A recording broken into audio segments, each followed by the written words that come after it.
Assalamu alaikum, урматтуу көрүүчүлөр. Бул видеодо Photoshop'то обрезка деген жерин үйрөнөбүз. Google'га кирип, сүрөттөрдү көчүрдүм. Азыр ошо сүрөттөр мына Photoshop ачылып турат. Азыр ошо сүрөттөрдү бияка проектке алып келебиз. Могу сүрөттөрдүн баарын биринчи же болбосо Мессини сүрөтү менен открыть кылабыз. Мессини сүрөтү менен могу жайлоодогу аттын сүрөтүн ачабыз дагы. Ошондо Мессини обрезка кылып кыркып туруп бул жакка алып келебиз. Анда эмесе кеттик. Курсорду мына жерге алып келебиз. Перо мышканын оң жагын бассаңар, оң жагын басканда мына инструмент перо деп турат. Ошону тандайбыз.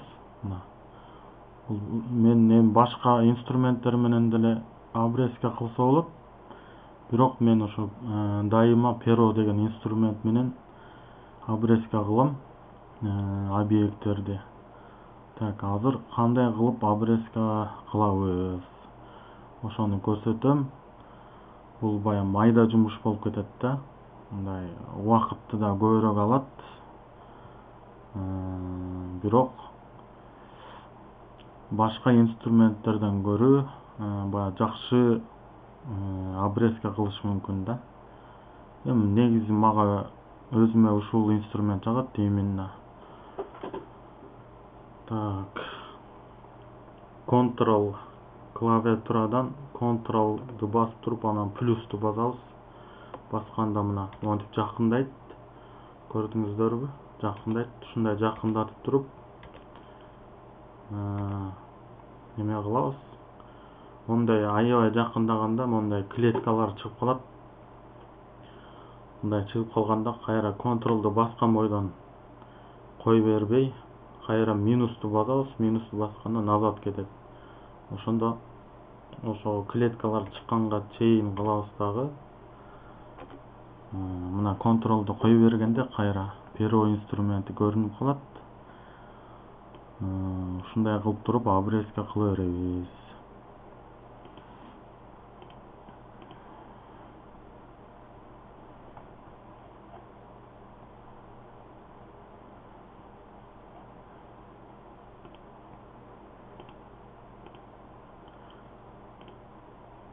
Достор, мына мышканын колесикасы, мышканын дөңгөлөгү менен өйдө кылганда өйдө кетет. Ылдый колесикти ылдый бураганда ылдый түшөсүңөр. Анан кийин могу астындагы мына неме болуп турат. Ошону мышка менен кармап мындай жылдырсаңар, бияка оңго солго жылат. Колесик менен болсо өйдө ылдый кыймылдайбыз. Анда эмесе кеттик.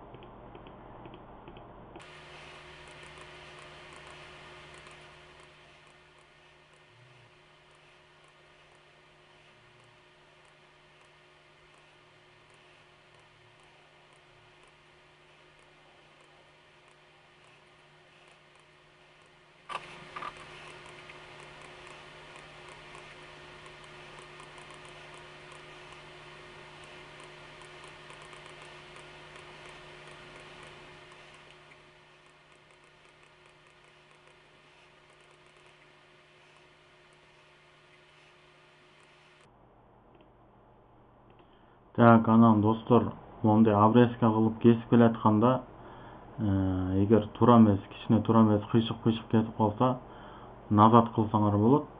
То есть артка артка кылганда так мына редактирование үстүндөгү редактирование дегенди басабыз.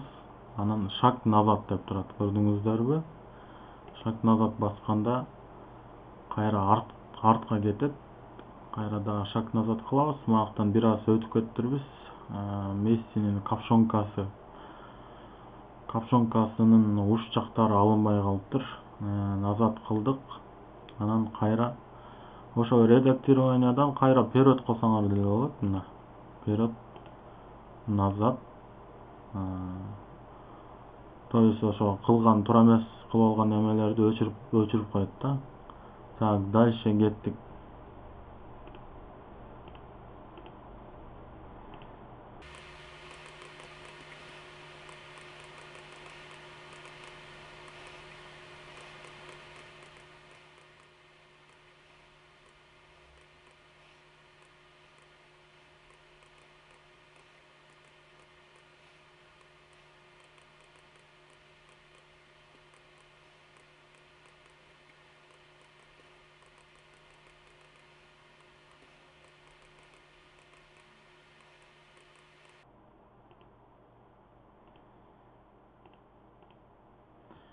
Так, анан мына достор кесип келип, обрезка кесип келип, анан эң акыркысын мына могу немеге неме кыласыңар, баягы биринчи обрезка кылып башына, аягын башына кошосуңар да. Мондай перону алып келгенде көрдүңөрбү? Перонун буруч жагы тоголок болуп калат. Ошо тоголок болгондо ошондо точный ошо жака келет да. Мына азыр тоголок болгондо анан кийин басасыңар акыркы немени, акыркы кесинди да.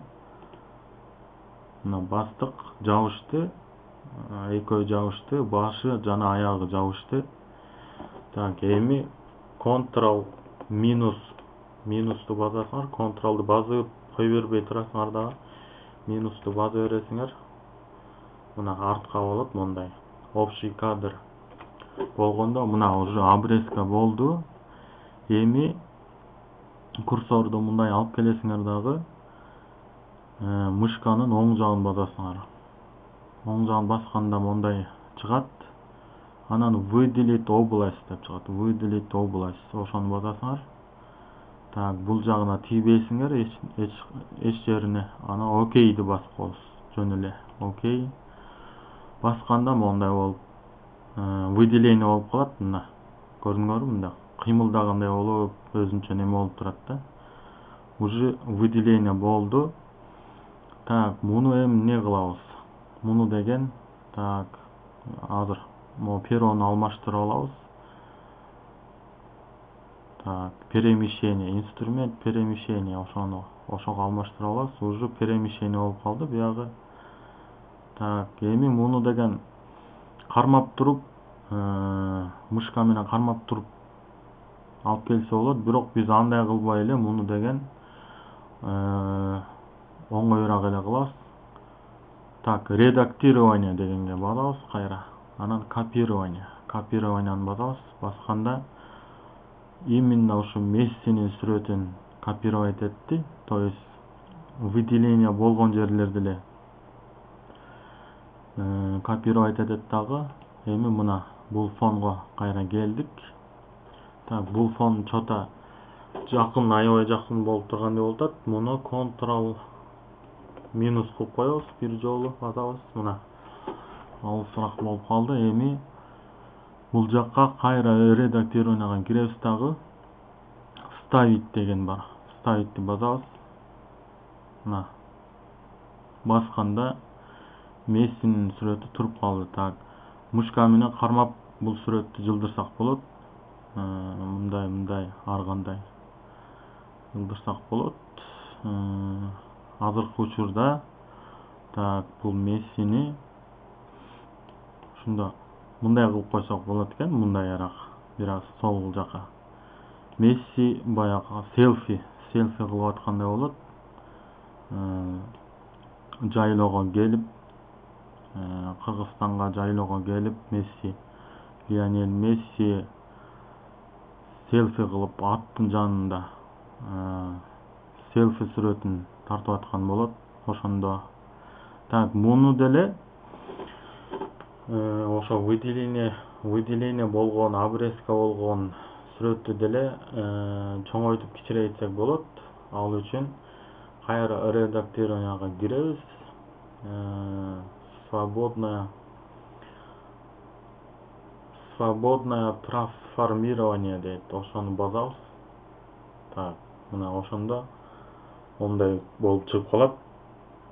4 буштук болуп. Эми бул жактан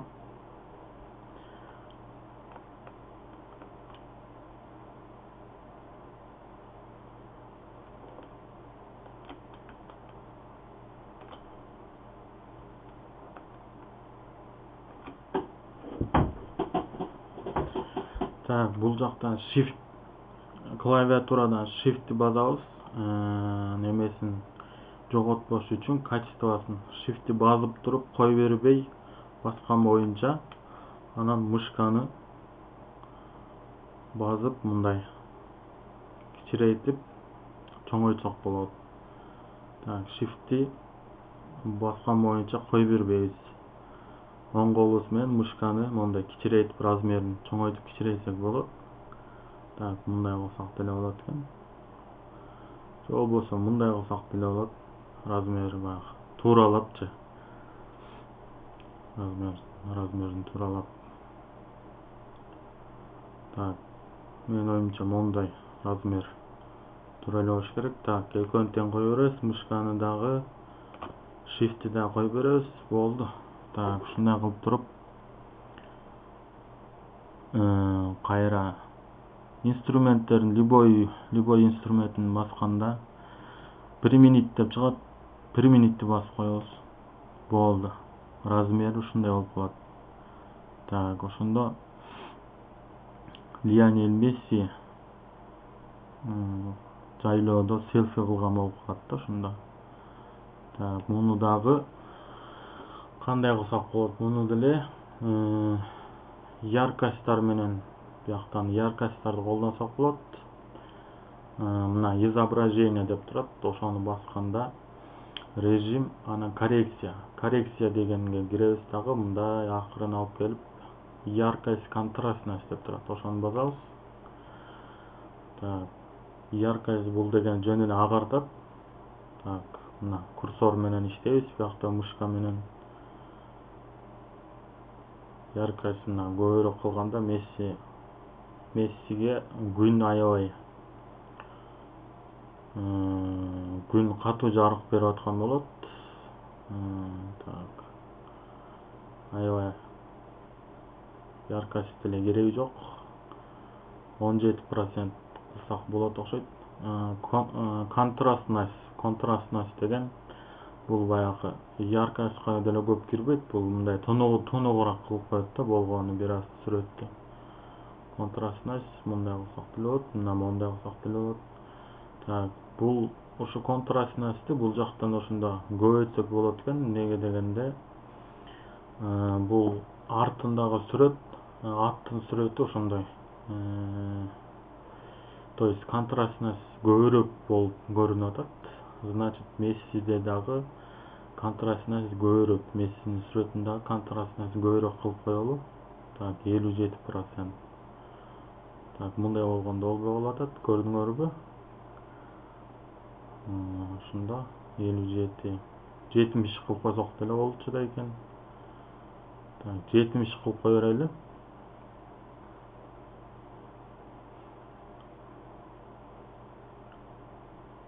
Же 51 кылып коелу, 51. Так, яркость 17, ошондо кайра яркостьти 30га көбөйтүп койсок болот экен. Так, яркость 30га көбөйттүк, контрастность 51ге көбөйттүк. Анан все, окейди, окту басып коебуз. Болду, ошондо күн оң жагынан тийип турат. Оң жактан тийип атат. Ошондо так, фондогу сүрөтү менен Мессинин сүрөтү, баягы светтери, яркость, контрастностьтар окшош болду деп ойлойм. Достор, комментарий жазып коюңуздар. цвет яркосттары окшош болдубу же болбосо Мессиники аябай эле яркости көбөйүп кеттиби? Бул ат эми өзү ушундай өңдө болот да. Анан кийин чөптөрдө мына байкасаңар, чөптөрдө күн жакшы эле тийип турат. Ушундой булуттар бар экен. Булуттар чөптүн аттын аркы жактагы чөптөрүн, артындагы чөптөр мындай неме болуп турат, көлөкө болуп турат дагы. Аттын астындагы чөптөрдү карасаңар, күн тийип турат да ошондо. Получается, ат менен ошо аттын асты жагына күндүн нуру тийип турат, анан Мессиге күндүн нуру тийип турат. Ошондой болуп калат да ошондо. Так, достор, обрезка сабагы ушундай болду. Мына обрезка ушундай кылып любой немени сүрөттү алып келип берсеңер болот. Алып келип фондо, ар кайсы фондорго коюп алмаштыра берсеңер болот. Обрезка деп ушундай кылгам. Мен лично ушундай обрезка кылам. Перо менен, инструмент перо менен. Башкалар болсо башкача инструменттер менен кылышат. Кимге кандай жакса ошол менен жаза беришет. Комментарийге өзүңөрдүн оюңарды жазып койгула. Рахмат.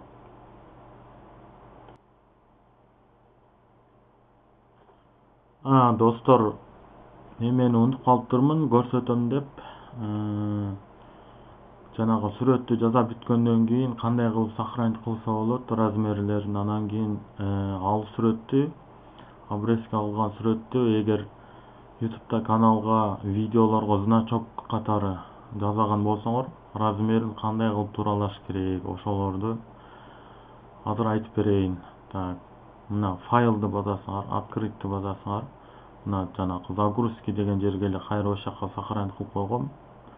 Мына жана Месси жайлоодо турган обрезка кылган сүрөттө. Ошондо курсорду алып келгенде бул жактан размерин көрсөтүп атат. То есть разрешение деп көрүп атасыздарбы? Разрешение 712-711 дейт.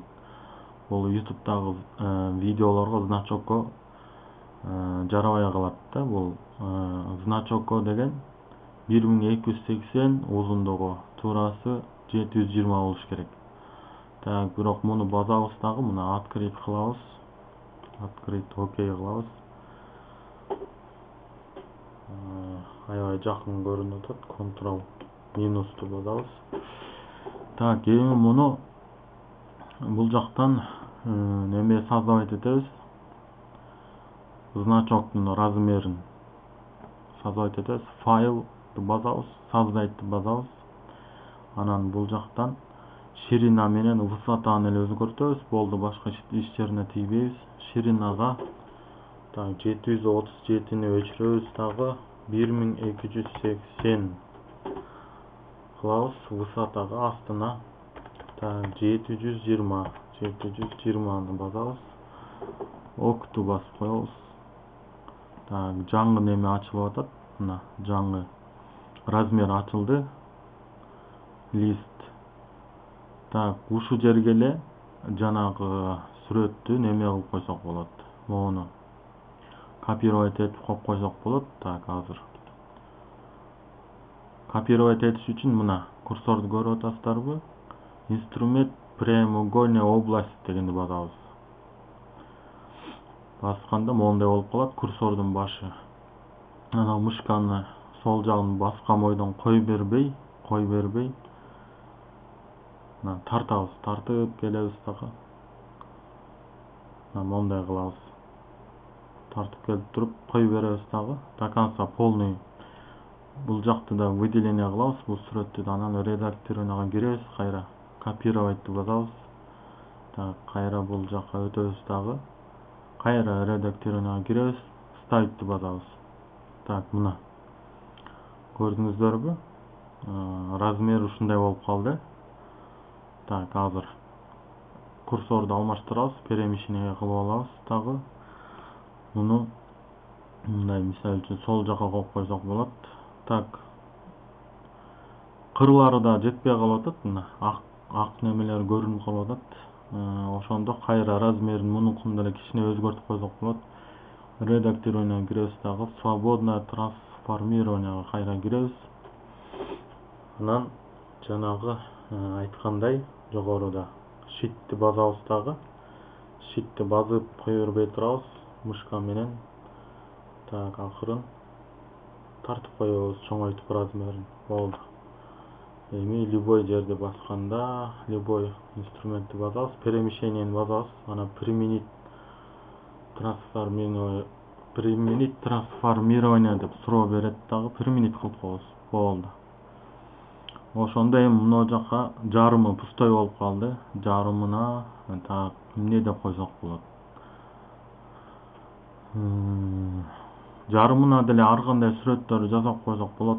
Эгер бул сүрөттү мисалы үчүн видеого, значокко жазып аткан болсок, ар кандай жарымына тексттер менен жазып койсок болот, кооздоп же башка ар кимдин өзүнүн фантазиясына жараша. Бул сүрөттө болсо YouTube'га эмес, жөн эле жазган болсоңор, анда ошойдон эле WhatsApp'тан жөнөп жиберсеңер болот, эгер бирөөгө көрсөткүңөр келсе. Же жөн эле ушундай ошойдон эле сохранять кылып койсоңор болот. То есть могу 1280-720 жок элечи. Так, азыр мен бияка текст жазганга аракет кылам. Кооздураак мындай текст кылып.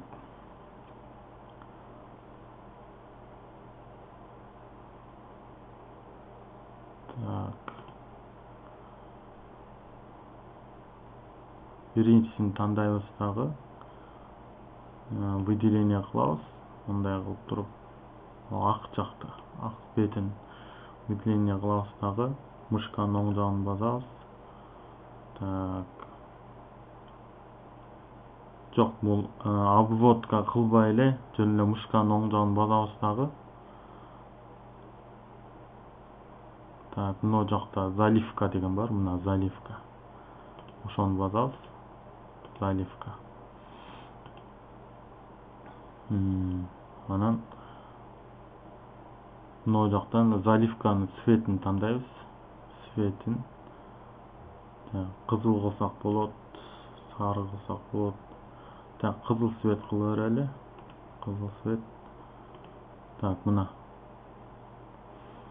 кызыл цвет тандап туруп, заливканы басып койсок, мына полный кызыл цвет болуп калды. Кызыл цвет болуп калды. Эми бул выделениени өчүрүш үчүн кайра эң үстүндө биринчисин басабыз, инструмент. Анан жөн эле мындай мышканы любой жерди басып койгон, мына өчүп калат. Так, ушул жерге мисалы үчүн мына кызыл фон кылып койдум. Ушул жерге текст жазса болот. Мына текст деп, текстти мына Т дегенди басабыз. Т дегенди басканда текст ушу Т менен жазылат. Андан кийин үстүндө мына кызыл болуп калды, тексттин цвети да бул. Муну өзгөрсөк болот. Так. Азыр кызылдын үстүнө кызыл менен жазганда көрүнбөй калат. Так, муну деген текстти жашыл же сары кылып койсок болот. Мисалы, сары кылып туруп, мына монтип басканда ондай болуп калат дагы. Мисалы үчүн эмне деп жазсак болот?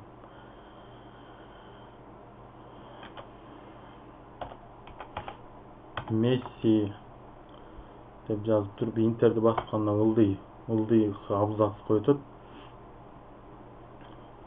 Месси жайлоодо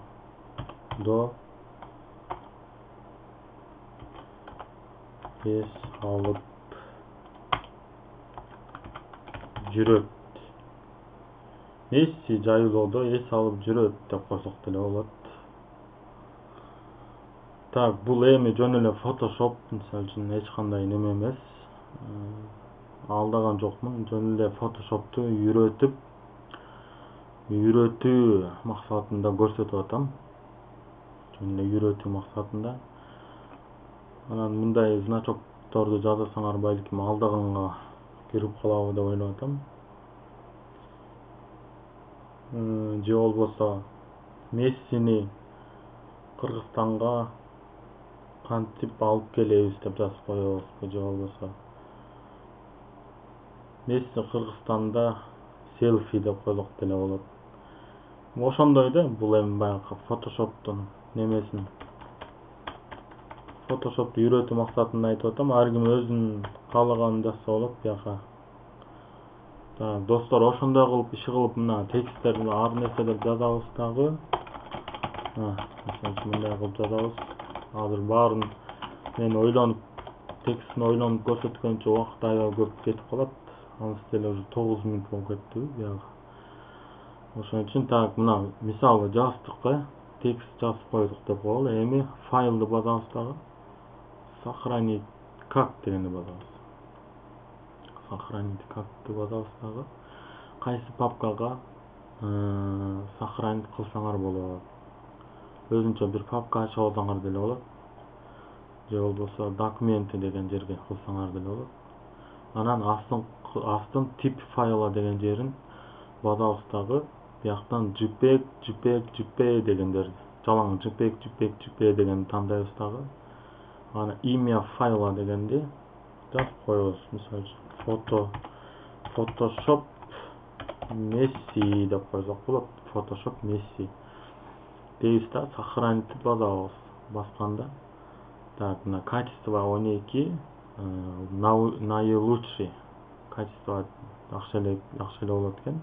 То есть ушул бойдон сохранение болот да, качествосы. Анан окейди басып коебуз. Болду достор, размерин ушундай кылып тууралап койсок болот. Кайра мисалы үчүн бияктан текшерип алсак болот. Мына Photoshop Messi деп турат. Мына курсорду алып келгенде разрешениени карайбыз. 1280x720. Мына болду. Значок ушундай кылып жазып койсоңор болот да. Так, анда эмесе достор, комментарийге жазыңыздар. Түшүнүктүү эле болду сабак, же болбосо кандай болду? Оюңуздарды жазып кетиңиздер.